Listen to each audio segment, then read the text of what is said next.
Now, Pete? Yes! What do you say before you start the airplane? Kuya. Okay. Get ready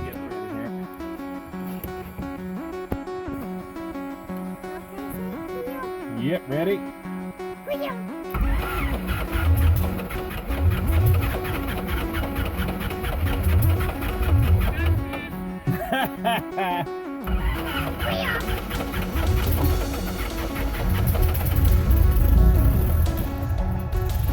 Start, Pete?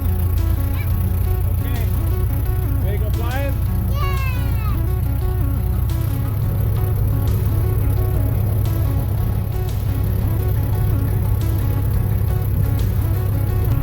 I've got the aircraft. Say, you got the aircraft. Okay, now let go of the stick. Okay, we're gonna wait right here. Ready, Pete?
Welcome to a real special edition of Juan Brown Presents. I'm here doing something Huell only ever dreamed of doing. I'm at the Castle Air Force Base Museum here in California, checking out all these great old airplanes. There's a KC-97, a B-25, an A-26, a B-17, a B-24, but we're looking for one specific airplane, the B-23 Dragon.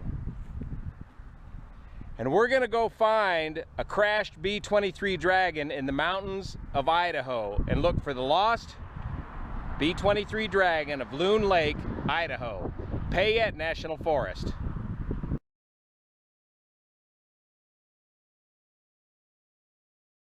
But first, let's take a look at this intact B-23 right here, right now at Castle Air Force Base. These are very rare aircraft, and we're very fortunate to have one right here in Northern California. The B-23 Dragon is a great example of how far behind we were aeronautically at the beginning of World War II. This aircraft was built in 1939 and was already obsolete as soon as they got it flying. This is a Douglas aircraft, the same folks that brought you the Douglas DC-3. It was a bit underpowered and underarmed to be an effective medium-range bomber. As such, only 38 of these were ever built. A very rare aircraft. Now check out this wing. Does this wing look familiar?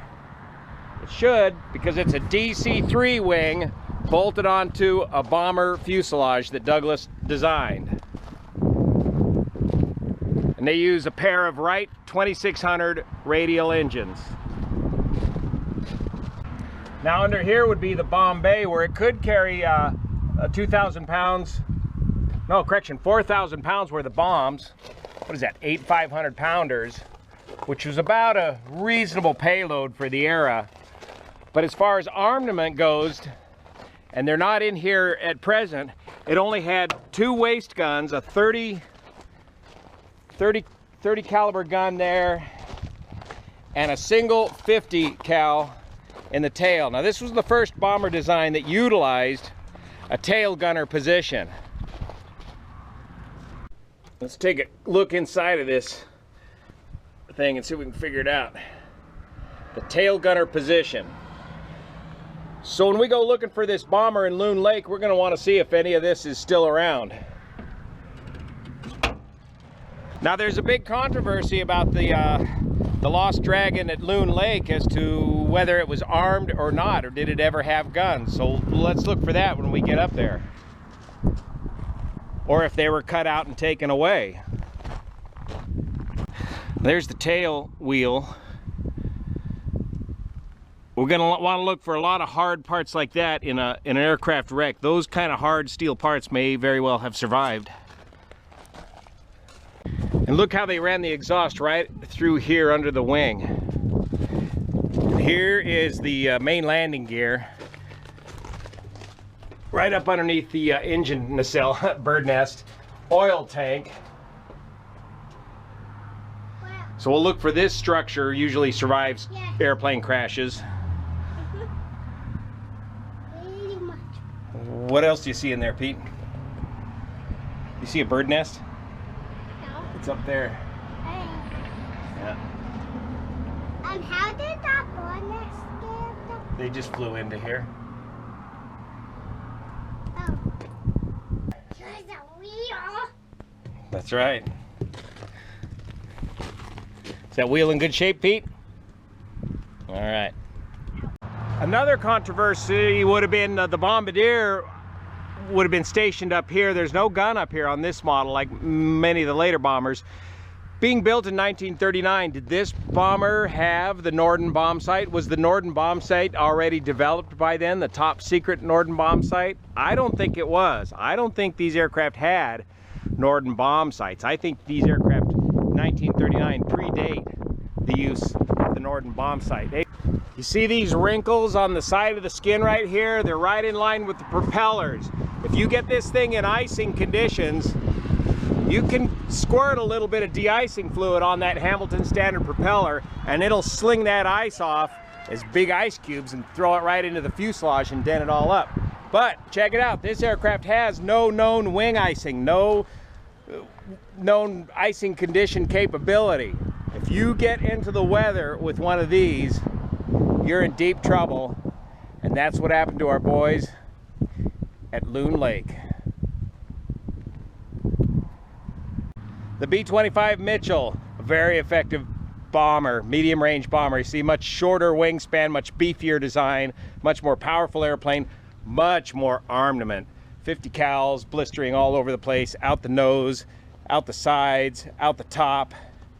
These things were armed for bear. And of course, Jimmy Doolittle made these B-25s famous with his raid on Tokyo, the Doolittle Raiders. Quickly surpassed the obsolete B-23 Dragon design. So let's go see if we can find the lost B-23 Dragon bomber at Loon Lake, Idaho in the Payette National Forest. We're going to take a bunch of days and we're going to, hey, look at this. We're going to take a bunch of days on the motorcycle off-road adventure, taking nothing but dirt roads through Nevada, Oregon, California, on up into Idaho, and find the Loon Lake Trail to this bomber. We're going to see a lot of neat stuff along the way. Hot springs, fishing, a lot of nice country between here and there. The lost B-23 Dragon bomber of Loon Lake.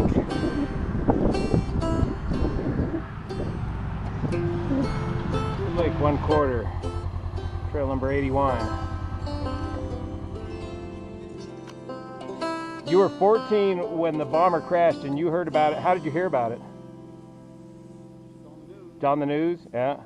And then it became a big survival thing after that, huh? Yeah. You'll read about it when you get up there. Yeah. There's a big write-up on it. You can find it on the web, of course. Huh. There's a lot of myths and stuff that really went on, but the true write-up, I found a true write-up on it. The Forest Service write-up, the guy that the Forest Service guy wrote? I think so, yeah. Yeah. You're up here all by yourself? Yep. Wow. Yep. I'll be heading back to pavement pretty quick. But been at it for a week on the dirt roads from California. Yeah. Yeah. Okay, we stripped down and are ready to go hiking. That's why you always want to bring these sandals with you.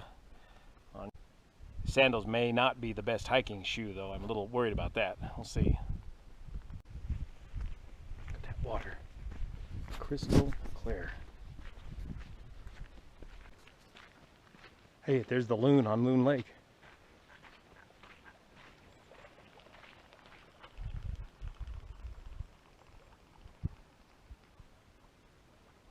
You can't get out of ground effect. Too much density altitude. So I think somewhere way over on the other side of the lake is what I'm looking for. And it's about a half a mile away. This is pretty typical in Idaho. Trees.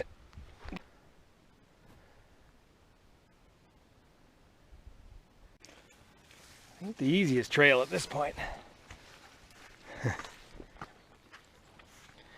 to wait till the kids are a little older for this one. I see some shiny aluminum over there.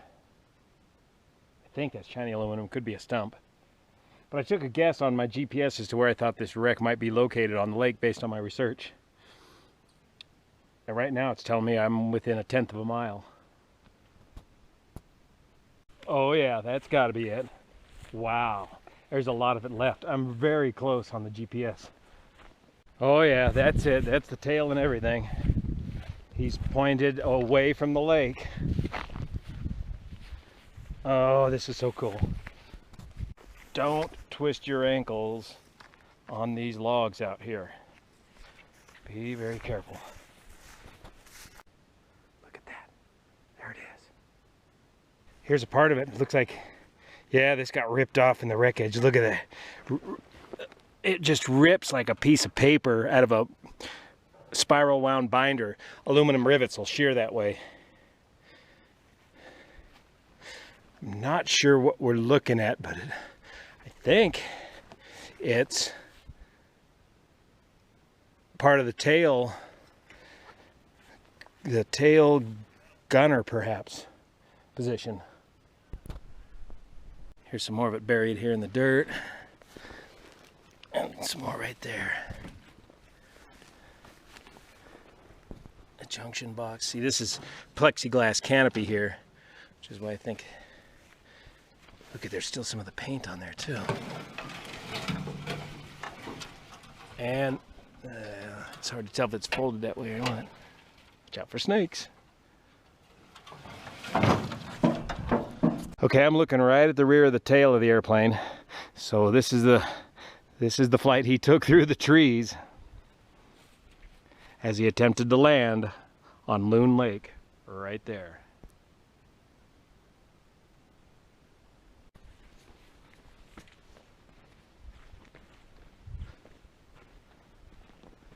Yeah, see, the doghouse is missing off the back, off the tail there.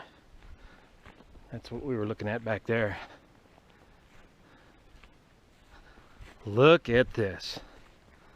There is so much of this wreck left to this day that this makes it one of the most unique and exciting wrecks to find. Welcome to the crash site of the B-23 Dragon bomber in the Payette National Forest on Loon Lake. What's exciting about this crash site is that this crash is so well intact still to this day. Most wrecks that you see are just buried in dirt and very little bits of the airplane left. I want to commend the Payette National Forest for preserving this site as much as they have. I mean, there's been a lot of scavenging going on, and I want to remind everybody, don't take any of this home. Leave it here for future generations to look at. This is a unique and rare piece of American history here. This thing crashed in January of 1943. First off, I'll tell you about the airplane. The B-23 Dragon is a rare pre-war World War II bomber. For years, folks didn't even know quite what they had here. Only about 38 of these things were ever built, and this is one of them. Every museum in the world wanted to get a piece of this aircraft once they finally figured out that this is a B-23 Dragon. And so kudos to the Forest Service for not letting them have at it. If you look on Google Maps, you can see this thing real clear. In fact, I think you can even see skid marks in the lake from its arrival to its resting spot here. Look at this, engines still on the airplane. That is another really rare find on these old wrecks that are left natural out in the forest.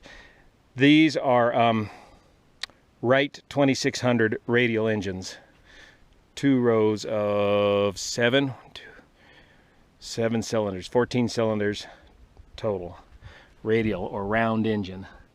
See how the crankshaft works in there? And it goes through a planetary gear system here, and reduces the propeller RPM. Here's the exhaust collector. Wow, that's quite an exhaust system. Goes all the way down underneath the wing. Exhausts out of there. There's where the wing attaches. The wing on the B-23 it's a Douglas product, so it was basically DC-3 wings bolted onto a bomber fuselage. Here's the engine mount. There's the accessory drive gear. Looks like a bunch of it melted off. This section here is made out of magnesium, so it just burns like nuclear hot. Here's the firewall where all the controls come through. Mostly burned up, broken off, stolen.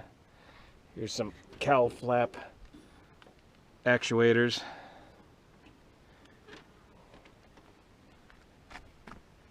Bits of cowling. These are called Zeus fasteners. These little 90-degree. See, Zeus.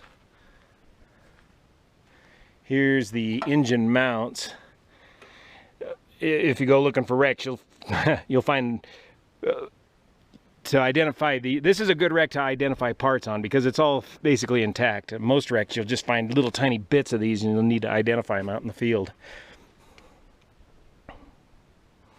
Just oil sump maybe.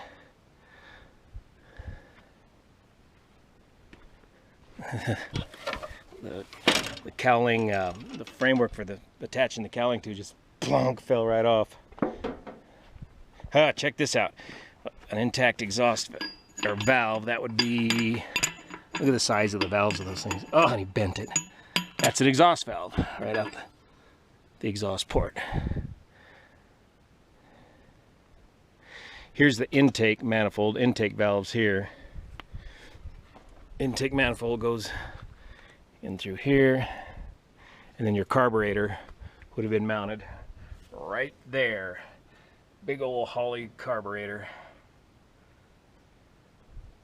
Could have been a Marvel. I'm not sure about the carburetor actually. Safety wiring holding the cylinders on. That ain't a very good safety wiring job, boys. World War II specs. Wow, look at that. One of the main wheels is still intact. What does it say? Something town? That's amazing. Look at that old brake assembly. Still stuffed up into the wheel well there. So that would indicate to me they did this forced landing gear up. Yep, look at that. The gear is still folded in the up position. Gives them that extra slide into the trees. See that round ball looking thing is an accumulator for hydraulics. Service panels. Boy, a big tree went crushing through here, but the wings stayed together. Hey, look at this. Old plaque. Thunderbirds. In honor of the men of the 34th Bomb Squadron, passed from the men and women of the T-Birds present, your sacrifice continues that freedom is not free. 34th LS. Can't make out the Air Force Base. The Thunderbirds from September '99. Jeez, that ain't a very good plaque. It's already shot.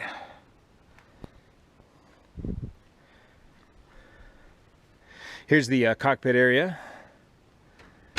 Here's the seat rails, co-pilot seat. The captain's seat would have been over there. Somebody's grabbed the seats and the controls and everything else. Windows, cockpit windows.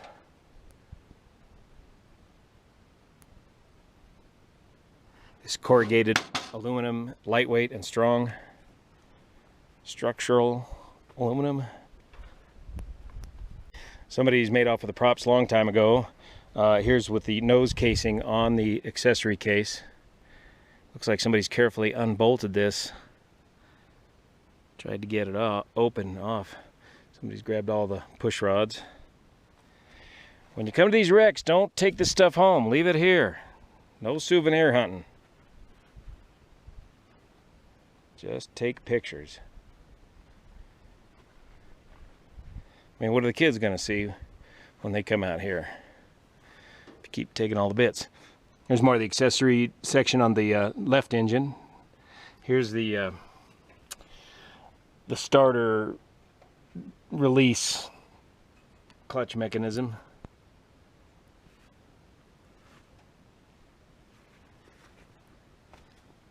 Here's the left main landing gear, and quite a fire here. There's a big old fuel tank right there. So interesting. What was burning here? Here's that classic Douglas DC-3 wing connection with all of these bolts. And look at that. That stayed together while the rest of it failed. Well, that's amazing.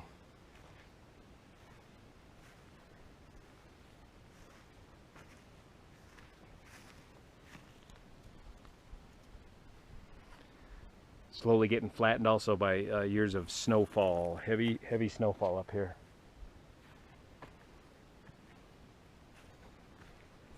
And there's a whole wing spar section all the way out. It just crushed it. Here's a whole bunch of it.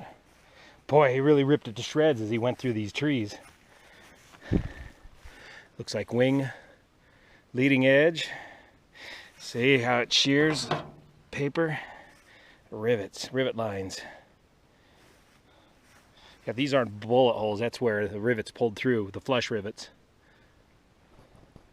Wow, this is a whole wing section, or what's left of one. Look at this aileron, a little bit of burn damage, probably, I don't know, from forest fire burn or from the wreck itself.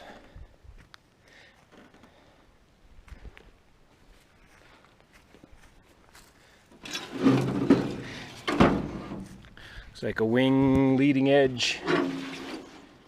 No, a flap. A piece of the flaps that he claims was frozen when he tried to crash land out here. It just ripped that tail right off.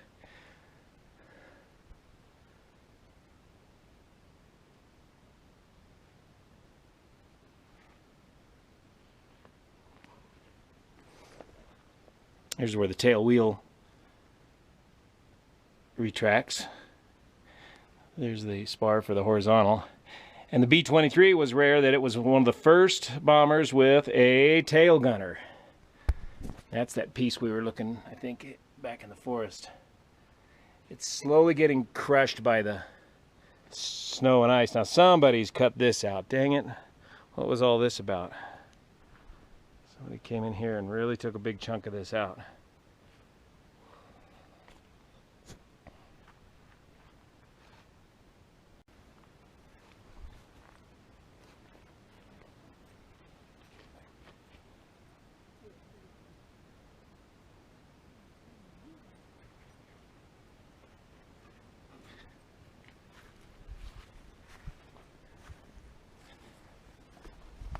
I wonder if souvenir hunters were trying to take this doghouse home. See if they've been cutting at it.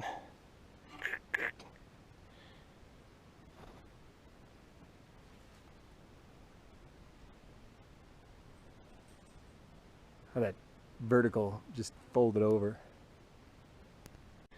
There's the prop hub to the right engine right there. See, it looks to me like scavenger hunters were trying to take this home. Got it unbolted.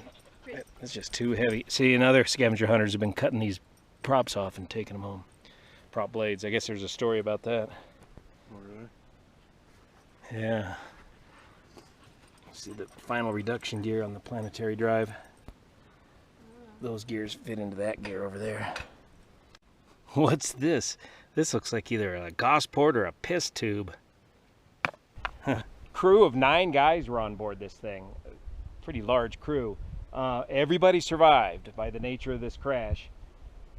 You can see how well the energy has been dissipated into a pretty survivable condition. And then a big story of survival began. They stayed 4 days here at the crash site as it was snowing, built themselves a lean-to shelter.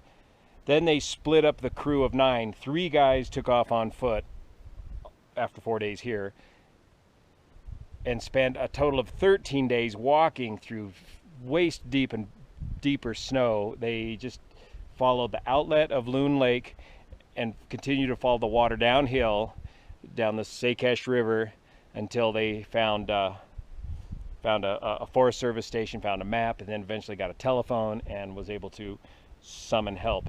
On about the 16th day, a local mail pilot just happened to notice the crash site, and then I think on the next day landed here and proceeded to get some help and get these guys rescued. So it took a total of like 16 days to get out of here. Everybody survived. After the crash, an Army warrant officer and 4 Forest Service employees came back and grabbed what they thought might be some sensitive information kind of materials off the airplane. Like, I guess they destroyed the instruments. Then there's a big controversy of did this thing have a Norden bomb sight in it? A very top secret at the time Norden bomb sight. Well, this plane was built in 1939, so it kind of predated the Norden bomb sight. So it's doubtful that this one had one of those on board at the time of the crash. What about the guns? Yeah, I think they did. I think it did have guns, and I think they did remove them and get them out of here pretty quick after the crash. So if this thing had guns, it would have been 2 .30 caliber waist guns located right about here, and 1 .50 caliber tail gun. Pretty lightly armed for a bomber. Part of the reason why it was made obsolete so quick. The B-23 Dragon wreck, Loon Lake, Payette National Forest, Idaho. I'm your Walmart greeter tour guide out here at the B-23 Dragon, giving these guys all the scoop. It's been fun. Yeah, that's right. Just leave $1 in the tip jar on your way out. I'll sit around and wait for the next people to come. Yeah, I gotta give you a vest. Yeah, Dragon bomber.